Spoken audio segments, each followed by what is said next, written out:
Selam aleyküm, akşamlar hayırlı olsun. Saygılı ATR telekanalının teleseyircileri efirde Numan Çelebiçihan adına bağışlanған programma studiyada Gülsüm Halilova çalışa. Efirimizden musafiri ise Kırım Tatar Milli Meclis Reisi Rifat Çubarov. Selam aleyküm, hoş geldiniz. Hayırlı akşamlar.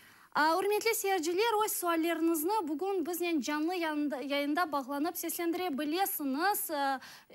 Televizorlarınızdan ekranda görgen номер telefon vasıtasıyla bizge telefon açabilirsiniz. Bundan da gayrı ATR telekanalının Facebook sayfasında da suallarınızı bekleyimiz. Men ise subetimni başlayayım.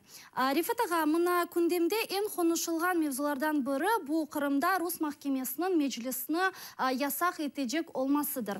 Yani bu birkaç ay suali. Represiyalar altında 250 kurultay delegatı ve 2000'ge yakın Milli Meclis azaları kalacak. Yani siz bu meseleye nasıl bakarsınız? Gerçekten de Kırım Tatarı Milli Meclis dediğimiz vakit bu kurultayda saylangan Kırım Tatarı Milli Meclisi kuru değil de evet burada 33 tane azamız var ama ondan da başka regional meclislerimiz var 22 tane. Ve 250'ye yakın yerli meclislerimiz var. Bu meclislerin her bir içinde vatandaşlarımız tarafından saylangan meclis azaları var. Ve şimdi bu işgalcilerin, bütün bu yapkanların planları Kırım Tatar Milli Meclisi'ni yasaklayıp ya da yasaklayıp aynı zamanda bir teröristik, ekstremist bile bir teşkilat gösterip ve bu lekeni değil de bu kabahatını hepsini bırakıp ve öyle olacak olsa o sebepten elbette 2000'e yakın arkadaşlarımız böyle bir riskoya düşecek. Ama bundan da başka bu risko bir çetki alayık. Arkadaşlarımız buna çok hazırlar. Kendilerin bu duygularını, kendilerin menfaatlarını, kendilerin boyuna algan vazifelerini yerine getirmeye ama bu Kırım Tatar milletinin kendi tarafından kullanılan hakkını ayak dibine alması. Çünkü Birleşmiş Milletler tarafından 2007 senesi kabul edilgen tamirli milletlerin hakları diyen deklarasyonda her bir tamirli millet kendi tarafından siyasi ve ekonomik ve diğer kuruluşlar sayılabilir ve ülkeler ya da hükümetler bunu hürmet etişi gerek. Eğer Rusya ya da Kırım'daki işgalciler Kırım Tatar Milli Meclisi'ni ve bütün Kırım Tatar Milli kendi kendisini idare etken organlarını yasaklayacak olsa o zaman anlaşıldı ki Rusya devleti Kırım Tatar milletini yasaklamaya düşüne gibi bu alda anlamaya gerek.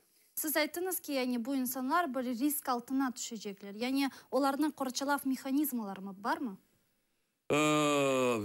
İstediğimiz kadar yeterli kadar yok. Çünkü şimdi Kırım Yarımada'ya işgalciler halkara teşkilatların temsilcilerini birisini böyle almaylar, yollamaylar. Ve birisi varıp oraya böyle oradaki durumunu öğrenmesini bile becermeyecek. Elbet yakın zamanlarda bir ay evvelse Avrupa Birliği tarafından Gerard Studman ve diğer onunla beraberlik bazı kişiler olmuş ediler ve hepsini orada konuştular. Ama ne olsa da orasını kontrol etmek için işgalciler orada gidişi gerek. Şimdi korçalamak için bizler evet burada bilgili adımlar yaptık da yapmaktayız. Şimdi bazı halkara cemiyetler tarafından Rusya devletine narazılık gösterildi. Kırım Tatar Milli Meclisi'ni kapatmasına. Misal için ben uzakka varmayayım. O günleri 2 gün evvelsi burada 2-3 gün evvelsi Birleşmiş Milletler tarafından Kırım'daki durum için bir raport hazırlandı. Ve bu raportta burada Rusça yazılmış ve ben bunu Rusça okuyacağım. Bu raportta oradaki işgalcilere ve Rusya devletine böyle yazılmış. Olduğu gibi okuyayım. De facto властям Крыма и Российской Федерации разрешить управлению Верховного комиссара по правам человека и другим международным организациям доступ в Крым для обеспечения эффективной реализации его мандата. Отклонить требования о запрете Меджлиса и прекратить преследование его членов. Положить конец практике перевода граждан Украины, задержанных в Крыму, на территорию Российской Федерации, поскольку это нарушает резолюцию Генеральной Ассамблеи ООН 68-262. Прекратить действия полиции, которые носят дискриминационный характер и направлены против членов крымско-татарской общины. Обеспечить право на надлежащую законную процедуру и справедливое судебное разбирательство для крымских татар, задержанных в связи с демонстрациями в феврале 2014 года. Обеспечить проведение заслуживающего доверия расследования случаев исчезновения крымских татар. Обеспечить соблюдение свободы религии или убеждений и обеспечить доступность, инклюзивность, недискриминационность и необременительность всех процедур, связанных с регистрацией религиозных общин. Вот это все пункты, которые записаны в отчете Управления Верховного комиссара ООН по правам человека. И наряду с другими миссиями ООН это большой рапорт о правах человека с этими и многими другими выводами был презентован несколько дней назад здесь, в Киеве. А в некоторых источниках, а именно в крымской прессе, пишут, что якобы ООН осудил блокаду и что якобы организаторы блокады, а именно Меджлис, были наказаны. Что это значит? Любой из тех, кто пожелает сам самостоятельно разобраться, может зайти на ресурсы Организации Объединенных Наций. Дело в том, что этот рапорт, он также размещен на соответствующих сайтах Организации Объединенных Наций, он есть на русском языке, и это достаточно большой документ. И в одном из там мест есть рекомендации, связанные с акцией «Гражданская блокада Крыма». И в этой части обозначается то, что в ходе проведения акции были допущены некоторые случаи, которые можно расценивать как нарушение прав человека, но сейчас, в настоящее время, переформат акции позволяет говорить о том, что все введено в законное русло. И ТАСС, другие российские ресурсы, буквально с первых минут, как этот рапорт был опубликован, они ухватились за то место, когда докладчик говорит о том, что украинское государство не провело окончательное расследование всех случаев, связанных с тем, что привело к определенным нарушениям прав человека и не наказало виновных. И ТАСС, соответственно, сразу оккупационные власти Крыма вышли с большими заголовками, что ООН требует ареста, чуть ли не ареста координаторов и руководителей акции «Гражданская блокада Крыма». Я действительно призываю всех, кто нас сейчас смотрит, обязательно прочитать этот отчет Управления Верховного комиссара ООН по правам человека. Они там найдут очень много для себя интересного, обнадеживающего, и они найдут там буквально, знаете, как международное сообщество в лице специальных подразделений ООН буквально пригвоздило Российскую Федерацию за то, что ее действия привели к огромному количеству нарушений прав человека как на востоке Украины, так и в оккупированном Крыму. Режиссерларымыз айта ки, бір телефон бағымыз бар екен, оны қабыл етейік. Алло, селям алейкум. Алло, селям алейкум. Алло, селям алейкум. Алейкум селям. Мұстафаға, Лену қазақтарымыз, сіздерді тек сағындық. Алла Тағаладан сұраймыз, тер күн дуа оқып, сіз қапыларын ашты, сіздің мұнда кемеге. Мен суалым бұл. Ленур Исламовтың Фейсбукта пек yaxшы кісілер жазған еді. Біріншісі, біздің құқықтарымыздың парламент тікіресе де, тамыр халқы біздің үкіметімізді сол себептен қануны алған соң екінші, үшінші күндерде bütün политиклер, журналистлер, телевизион gece gündüz Kırım-Tatar hükümeti Ukrayna'ya hep çıksalar da bütün dünya onu kayıt etse. O birincisi. Bizge Kırım'da yaşap her gün bu televizyon bakıp açtayın. Ava dayın bekleyimiz. Bir yaxşı bir haberler kesin dep. Çok sağ olunuz. Söylediklerimiz çok doğru ve ona çalışıyor. İnşallah gelecek aylarda da bazı beklediğimiz kanunlar kabul edilir. Bu vaktacıkta kabul edilen kararlar, onlar da bizge bu geleceğimiz parlak olacağına çok umut verirler. Ama evet hepimiz çok yaxşı anlayıq ki bütün bu kabul edilen ya da kabul edilecek bütün bu kanunları yerine getirmesi için birinciden Kırım bu Rus işgalcilerinden boşanışı gerek. Buna hepimiz çalışıyoruz ve inşallah bu da o kadar olar düşündüğü gibi çok sürmez. Ama aynı zamanda bunu da söylemeyi isteyeyim ki gerçekten de biz oradaki gerçek duygularımızı çok yaxşı biliyoruz ve bunun için çok büyük teşekkürler. Aslı milletimizin yüzden bilmeyeyim bile sayması da doğru değildir ama yüzden 98'i mi 99'u o kadar bile sağlam bir toplum. Ama işgalciler her vakit kendilerine oşayan soylarını ya da bazı boysungan insanlarımızı tapıp onları kullanmaya çok tırışıyorlar ve oradaki bütün bu medyalar propaganda şeklinde sizleri yıktırmak için, sizleri soğutturmak için, sizlerimizin düşüncelerinizi toktatmak için böyle çok adımlar yaparlar. Misal için ben bugün okudum bazı şeyleri. Dersin ki orada Kırım Tatar anaları toplanmış da ve Birleşmiş Milletler Teşkilatı'na müracaatta bulundular. Deyirler ki o Kırım'dan kaçıp Ukrayna'ya kaçıp ketken meclis rehberlerini cezalanız.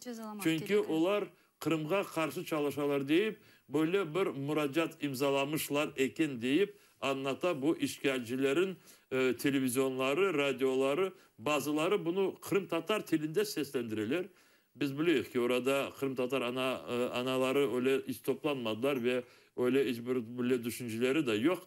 Ama işgalciler bunu yaparlar. Bunu yaparlar. Buna çok dikkat olunuz. Bu yalanları anlaması için burada çok böyle zorluk çekmezsiniz. Çünkü yalanların içinde o kadar çok büyük de yalanlar var da o yalanları okuduğunuz vakit ya da işittiğiniz vakit aman kim ne olduğunu bilirsiniz. Misal için deyirler ki Kırım'dan kaçıp ketken Refat Çubarov, Mustafa Cemilov ya da Lenur İslamov. Sizler çok yaxşı bilirsiniz. Kırım'dan da hiçbir Kırım Tatarı kaçıp ketmedi. Ya da sürgün ettiler yeniden ya da hapiste kapamaya istediler ve Kırım'dan bazılarımız mecbur olduk çıkmaya. Bazılarımızı ise yollamadılar. Benim gibi ya da Mustafa Ağamız gibi soylarını. O sebepten bu yalanları siz çok rahat böyle anlayabilirsiniz. Bundan da gayrı vatandaşımız meraklı bir sualını da ayttı. Mına belli ki Ukrayna Kırım Tatar halkını Kırım'ın tamır halkı dep elan etken edi. Hatta Ukrayna Cumhurbaşkanı men Kırım Tatarımdı dep ayttı. Yani ne için bu alida resmileştirilmegen? Ve bu ne vakit olacak? Şimdi arkadaşlarımız sorayanları çok haklılar ama aynı zamanda Ukrayna'nın buradaki çok durumunu da korumaya gerek ki ben şimdi aklamak için demeyeyim. İnşallah olacak. Etraflarında çalışıyor. Ama işte burada da çok sorunlar var.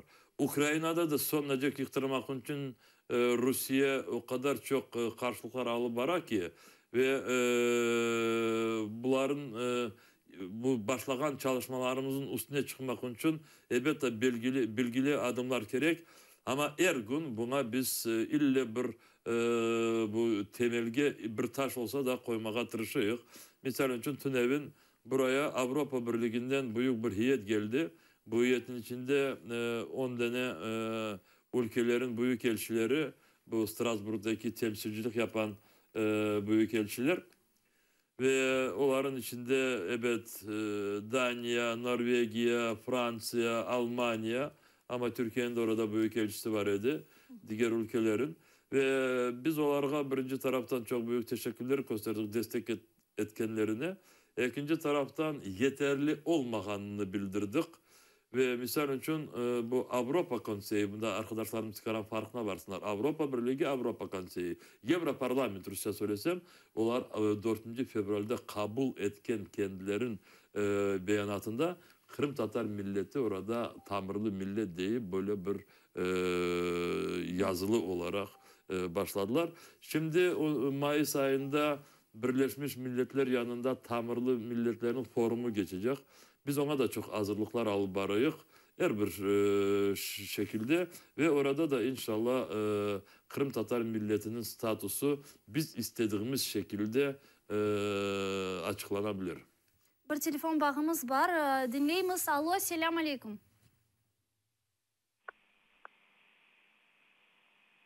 Alo, buyurunuz, aytınız. Rifat ağa, selam aleyküm. Aleykümselam. Rifat ağa, men istedim soramaya. Kaç yaşta batalyonga mümkün barma? 58 yaşında alasın. Şimdi bu batalyon meselesini ben burada çok açıklamayacağım. Batalyon meselesi daha çözülme durumunda kanunlara bakmaya gerek.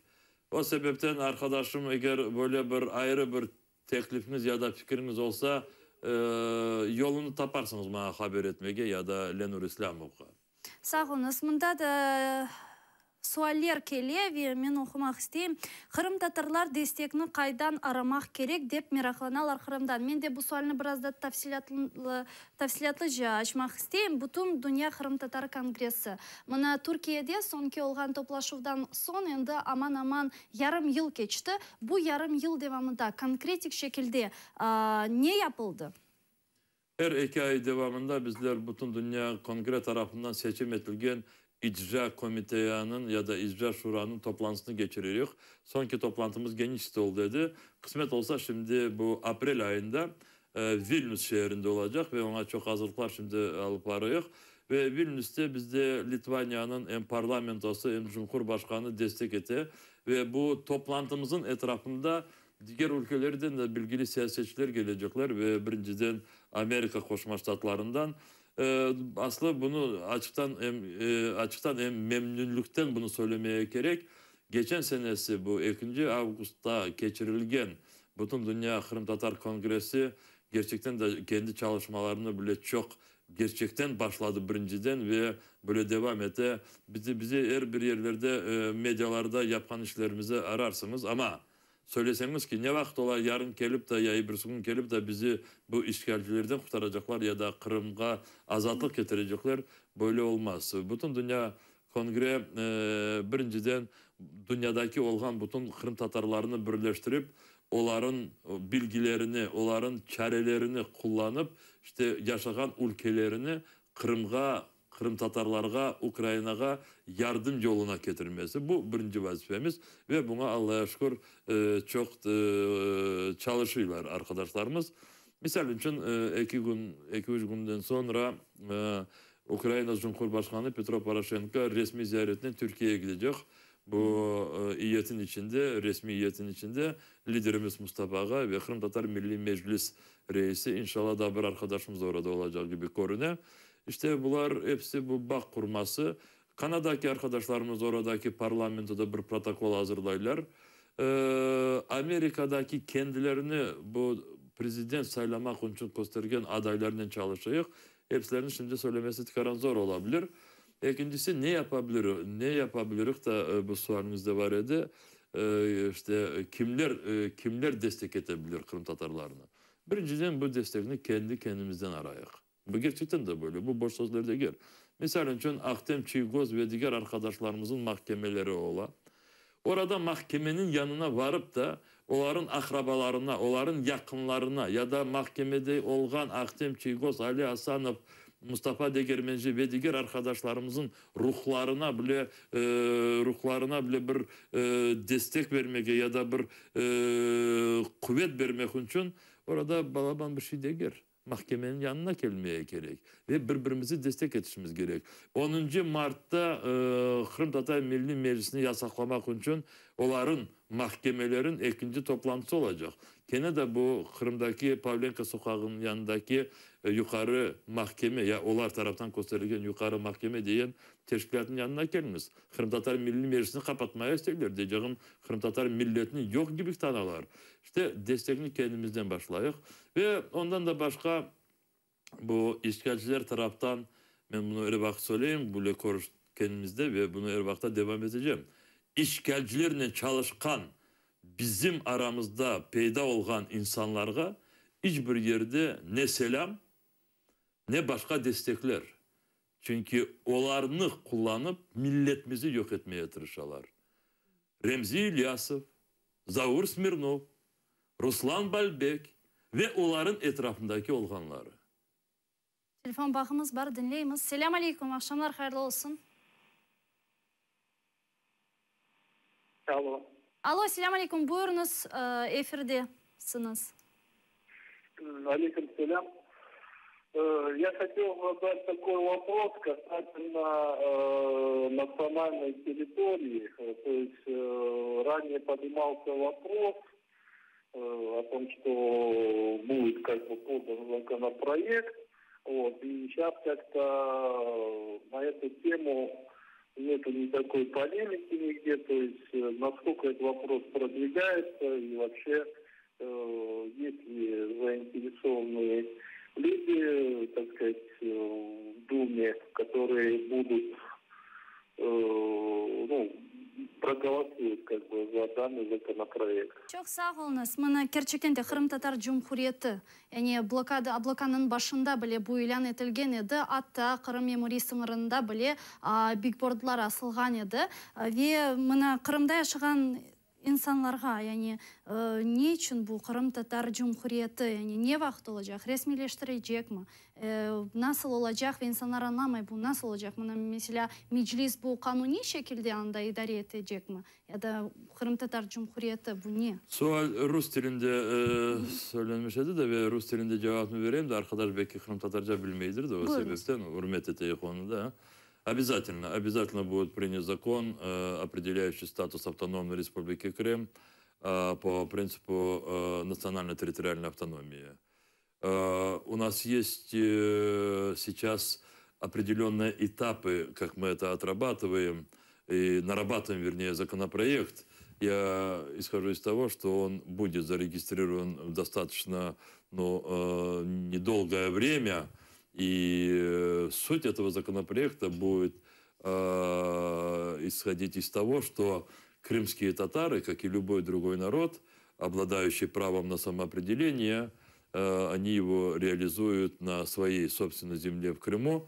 И, разумеется, реализация крымскими татарами своего права на самоопределение в форме национально-территориальной автономии в составе Украины, оно дает полную гарантию соблюдения и реализации всеми другими людьми, которые живут в Крыму, своих собственных прав.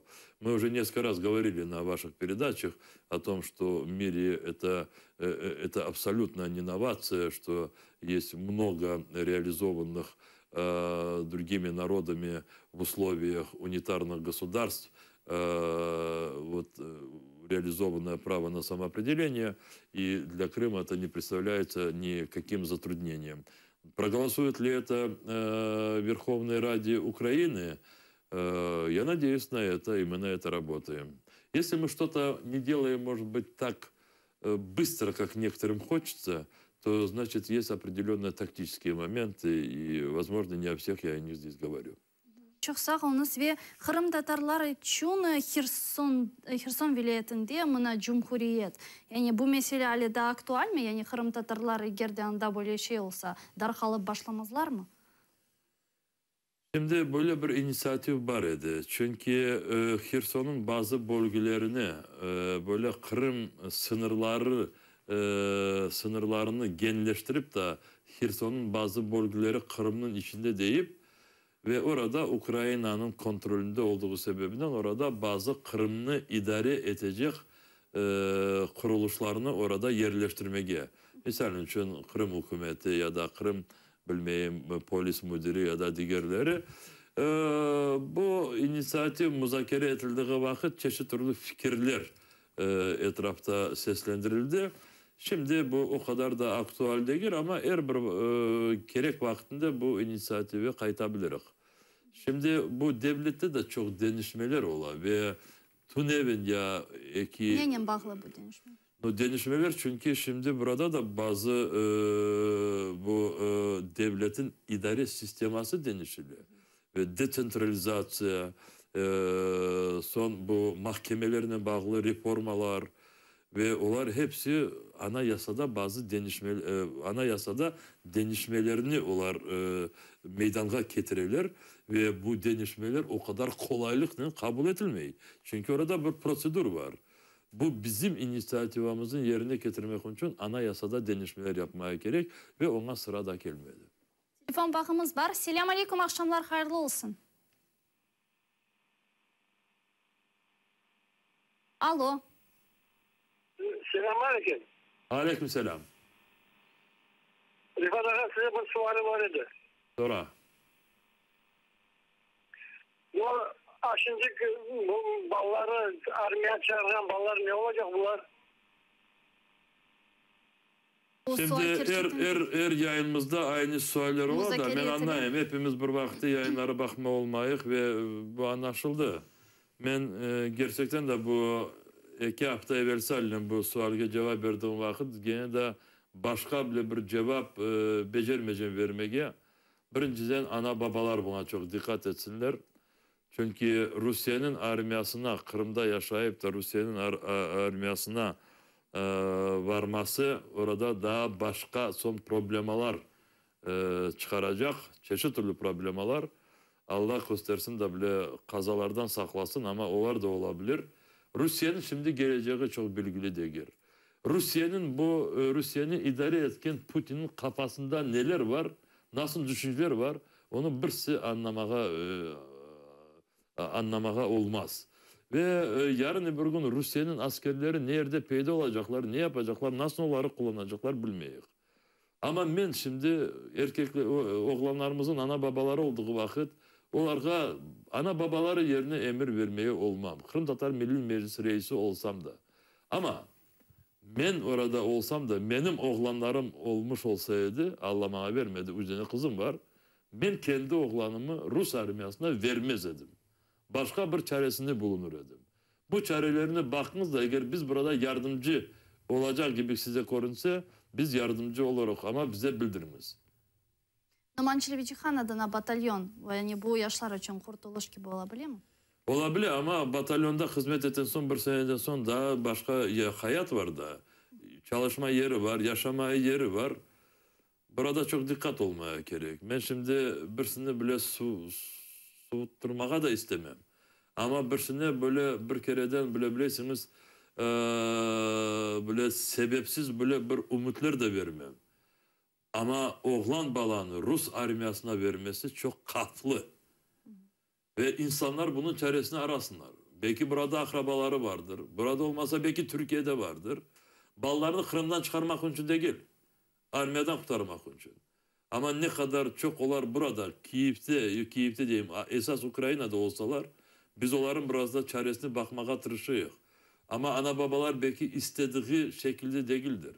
Eğer balanın istekleri olsa üniversitede okumaya hazır mıyız, yardımcı olmaya? Türkiye üniversitelerinde eğer balanın bilgisi olsa hazır mıyız?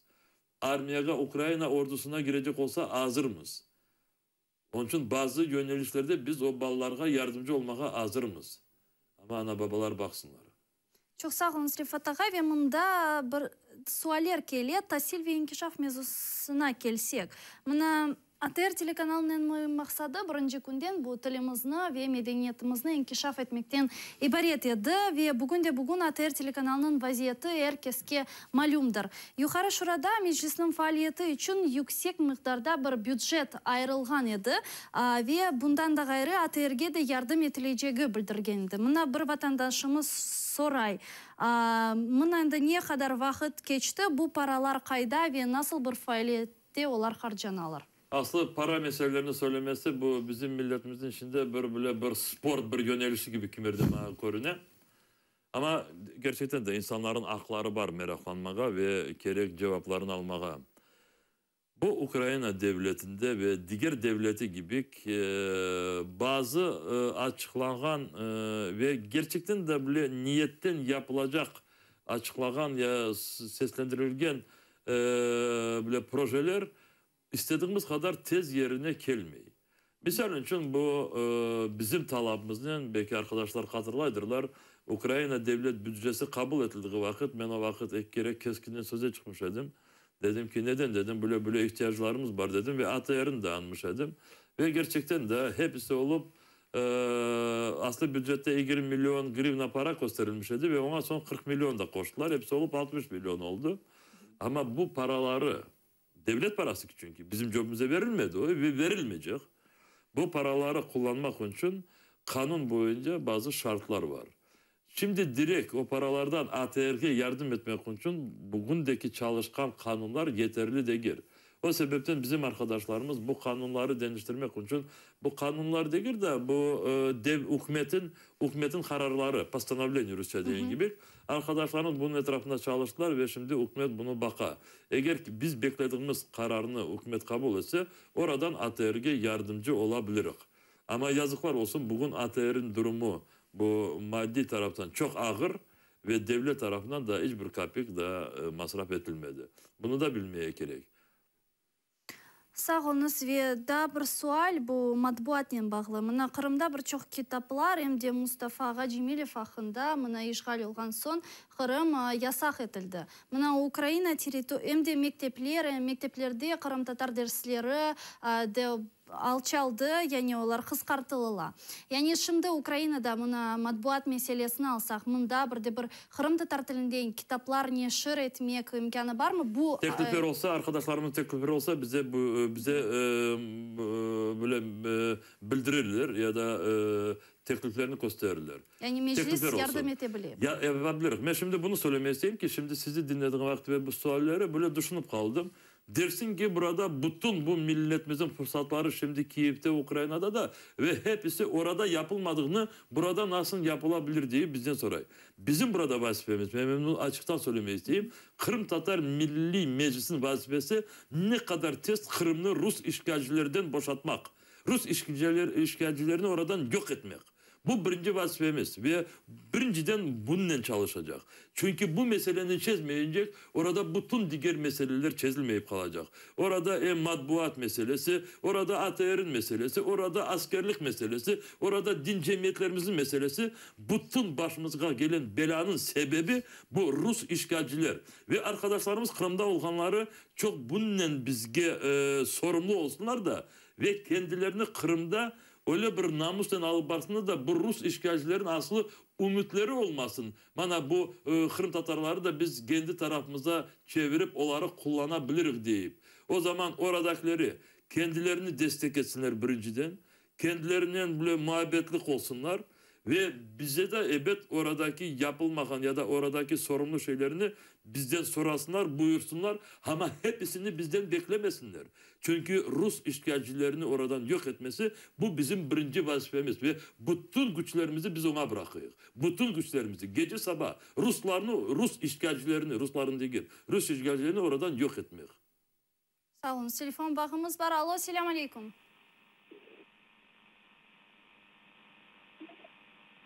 Buyurunuz, efirdesiniz, aytınız. Aleyküm selam.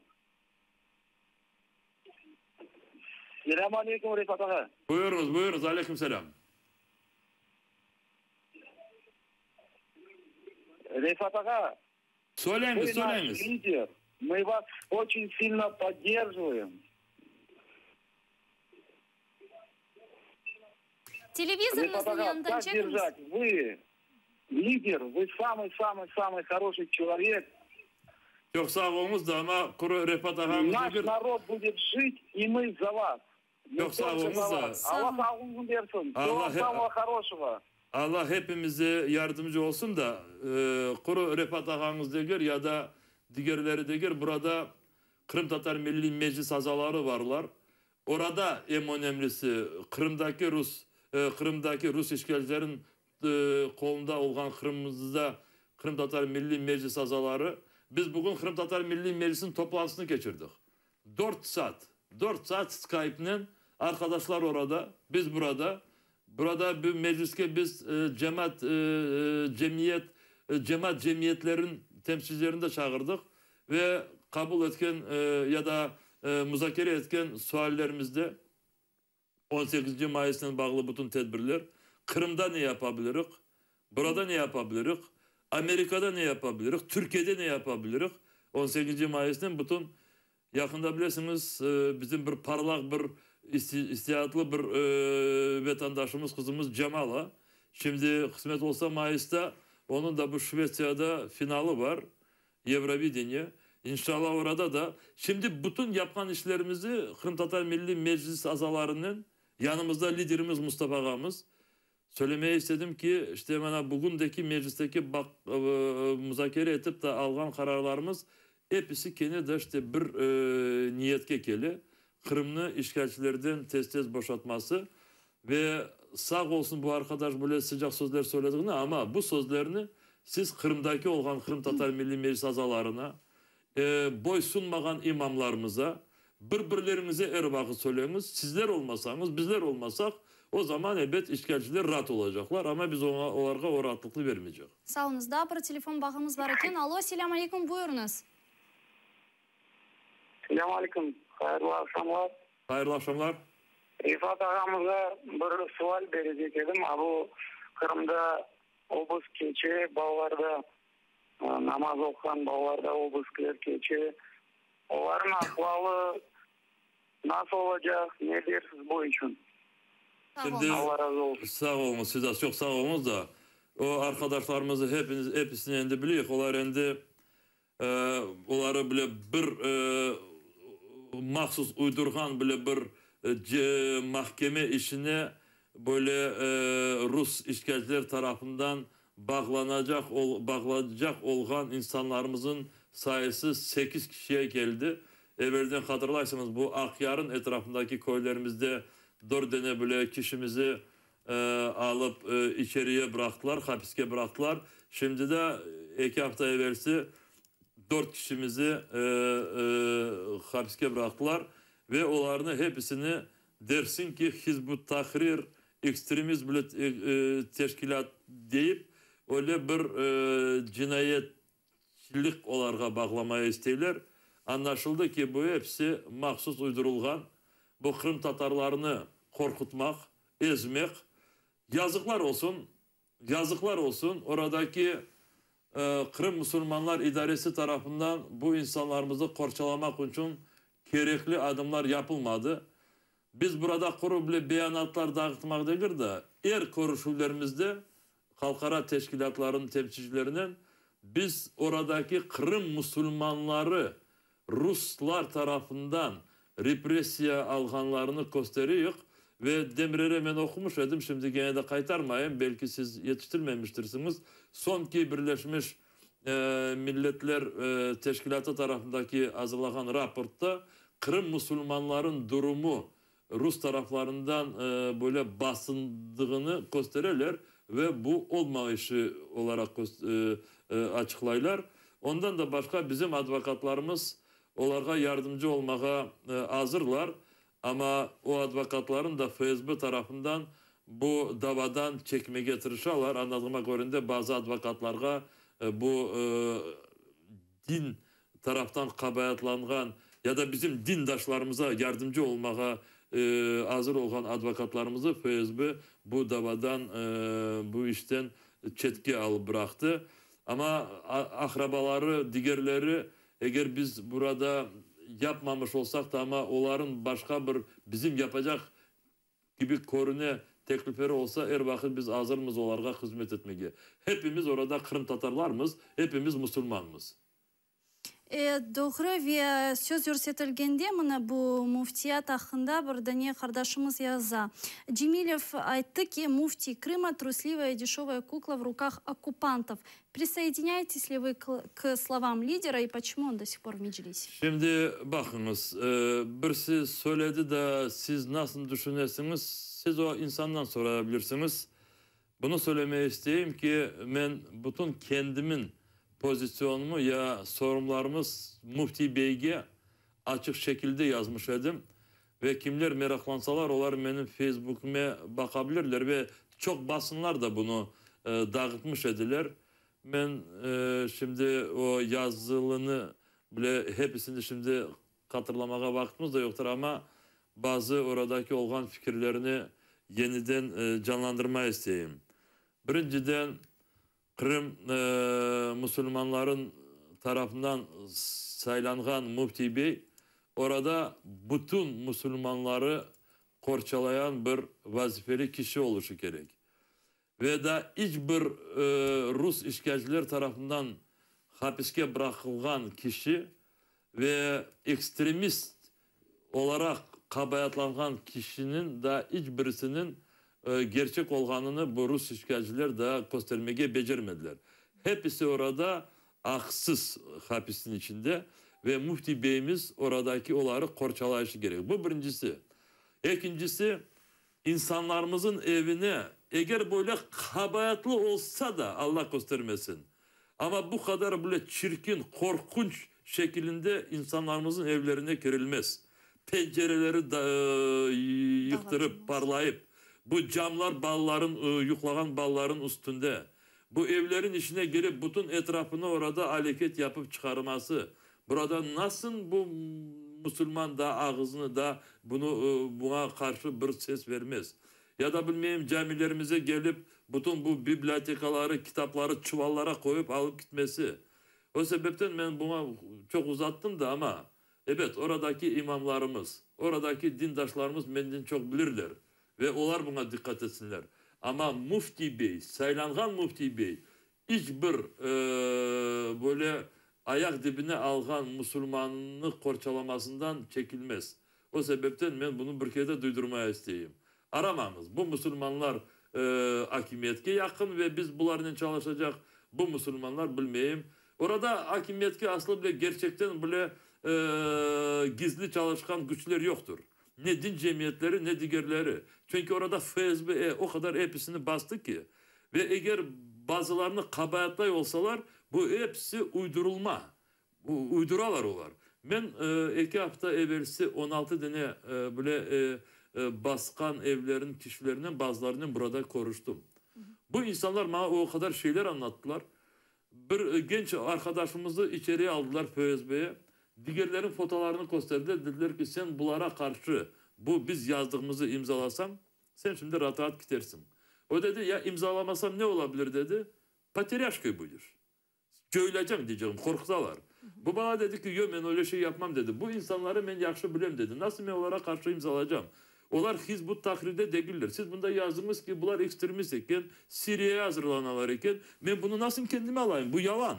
Ah yalan deyip aman onun başına bu politilen çuvallarını kapattılar ve nefes almaya ona ağırttılar. Bunu hepsini yaparlar. Bunu Mufti Bey bilmiyor mu? Bile. O sebepten ben demeyeyim ki Mufti Bey yarın varıp bu işgalcilerin kapılarını, pencerelerini parlamız. Yok gereği yok. Oradaki Müslümanları saklamız. Ama hem korçalamız. Sağ olunuz Rifat ağa. Da bir telefon bağımız var eken kabul ettik. Alo, selam aleyküm, buyurunuz. Alo Rifat ağa, selam aleyküm. Aleykümselam. Mında biz kaplardan size звонить ettik. Pek size çok sağ olunuz. Sizin işiniz için. Biz bunda наблюдать ettik Верховной Rada'na. Niçin siz Rusça sayın Tatarca pek etmeyin? Почему вы и Мустафа Ага не проголосовали за отставку правительства? Ваши аргументы, пожалуйста, объясните, потому что мы наблюдаем и очень переживаем за вас. И как вы себя чувствуете в этом правительстве и вообще в партии Петра Порошенко? Çok sağ olunuz. Мне кажется, достаточно активный политик. Я могу не расписывать свои планы в отношении российских оккупантов, которые пока еще орудуют в Крыму, потому что там нельзя быть до конца открытым. И очень многое то, что мы делаем в отношении освобождения Крыма, скажем так, оно остается, может быть, невидимым. Но то, что касается моей политической позиции, моей депутатской деятельности, пожалуйста, я об этом пишу в Фейсбуке, я об этом даю интервью. И то, что касается нашего с Мустафа Ага голосования по отставке премьер-министра Яценюка, я просто очень коротко повторю то, что уже многократно я пояснял, и это также есть на, скажем, моей страничке в Фейсбуке. Я, как и все, крайне не удовлетворен результатами деятельности этого правительства. Я готов проголосовать за его отставку, но покажите мне хотя бы 5-6 ключевых фигур, которые смогут реализовать наши ожидания от нового правительства. Накануне голосования, ночью, накануне голосования, я также, вот как сейчас вам объясняю, я встречался с президентом и сказал, покажите мне, кто будет премьером и кто будет ключевыми министрами экономики, финансов, милиции, чтобы я был уверен о том, что это правительство будет работать эффективно. Почему я так спросил? Я не хотел, чтобы отставка открывала еще шире двери для коррупции в Верховной Раде. Потому что формирование нового правительства – это всегда торги. И торги не только политические. Торги, за которые могут стоять деньги. Вы знаете, что мы никогда не исходим из таких соображений. И не успело это действо пройти, как одна из депутатов заявила о том, что каждый, кто не голосовал за отставку правительства, получил от олигархов по $1 миллиону. Такое утверждение прозвучало. Я потом прочитал интервью Луценко. Можно к нему по-разному относиться. Он заявил, как вы себе это представляете? Как вы себе представляете, что Джемилев и Чубаров взяли по $1 миллиону у кого-то из олигархов, чтобы не проголосовать за отставку? Я очень надеюсь, что мы в ближайшее время сформируем эффективное правительство. Я хочу, чтобы вы там, в Крыму, понимали, что Украина не развивается сейчас, скажем так, максимально свободно в своих возможностях. Против Украины идет война. Каждый день гибнут люди на Востоке. Каждый день сотни и сотни тысяч долларов тратятся на войну. А еще сотни миллионов уходят на укрепление обороноспособности. И в таких ситуациях всегда обостряются отношения, в том числе и между политическими партиями. В таких ситуациях обостряется, в общем-то, и конкуренция за тот или иной экономический пирог. И тогда, когда 23 года в этом государстве многие вопросы решались путем теневых договоренностей, в один день добиться такого, знаете, открытого, такого понятного для всех решения вопросов, это просто невозможно. Но утешает то, и даже радует меня то, что украинское общество намного ушло вперед, чем, собственно, сама власть. И теперь власть, вот нынешняя власть точно знает, неважно, кто у власти и как его фамилия, нынешняя власть точно знает о том, что общество уже не дает им сворачиваться. Но многие сопротивляются, так будет. Çok sağ olunuz Rifat ağa ve efirimiz endi sonuna geliyor. Lakin mında sualler var ve son olarak bu sualını меньше muhim sual сесленdirmek керек. Что делать тем, кому в этом году исполняется 14 лет, получать ли российское гражданство? Но никуда не деться, чтобы не получить, если дети живут в Крыму, они учатся в школе, как правило, 14 лет. Я знаю, что без получения российского паспорта у них будет проблема с получением документов об образовании. Вы знаете, что в Украине принято решение, и это было сразу, буквально первые месяцы оккупации, получение паспорта Российской Федерации в Крыму гражданами Украины не имеет юридических последствий с точки зрения гражданства этого человека. Этот человек остается гражданином Украины. Это получение паспорта вынужденное. И оно, кстати, фигурирует из отчетов в отчеты всех международных организаций. Одним из брутальных нарушений прав человека в Крыму это массовое принуждение получения паспортов страны оккупанта. И без этих паспортов даже ребенок не может прожить, он не может получить документы об образовании. Пожилой человек не может получать пенсию и лечиться нормально. И многие другие не могут работать. То есть это аусвайс. Когда-то мы их все будем хранить как свидетельство того тяжелого времени, которое мы пережили. Аусвайс, только российский. Çok sağ olunuz ve son olarak her efirimizin sonunda ekimleнгенде siz bir müracaatlarınız ya da tavsiyeleriniz olsa vatandaşlarımızga ayta bilesiniz. Bugün Kırım Tatar Milli Meclisi'nin toplantısını geçirdik ve Bu sebepten bunu söylemek isteyeyim ki Kırım Tatar Milli Meclis azaları ben bir 6 kişinin şimdi tıkaran çetki alan onların soyadlarını da biliyor işte Remzi İlyasov, Zavur Smirnov, Teyfur Gafarov, Mufti Beyimiz kendisi çekildi. İşte bu meclis azaları ama onlardan başka diğerleri hepsi Kırım Tatar milleti tarafından saylandıklarını hiçbir vakit unutmayırlar ve inşallah unutmayacaklar. Ve becerdiğimizi yapmaya tırışık ve bugün planlaştırdık. Ama yarın öbür gün gene de mahkemeler, gene de baskınlar, gene de represiyalar. Arkadaşlarımız bu ağır günlerde de birlikte olsunlar da ve hem kendi kendilerine desteklerini göstersinler. Hem işgalcileri birlik olganımızı, korkmadığımızı her vakit bildireyik. Meydana gelip de mahkemenin yanında bile çoklukta olması hiçbir türlü balaban risko değil. Ve beraberlikte olayıq. Çok sağ olun Rifat ağa. Men ise sizden sağlıklaşmak mecburiyetindeyim ve aytmak isteyim ki vatandaşlar biliniz ki gün batkanca tаңlar açılır.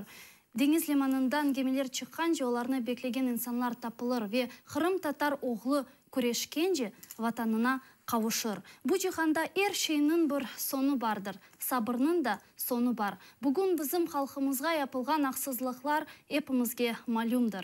Biz zamanını anlamasak, zaman bizni anlamaz. Kultöpede aytışsak da kimse bizni dinlemez. Kultöpede kul bolup da kökке uçup ketermiz. İş geçken son vay, şay eken derde peşman etermiz. Peşman olmayıq dostlar. Elimizde bugün fırsat olganda keliniz beraber vatan için, vatan uğrunda küreşeyik.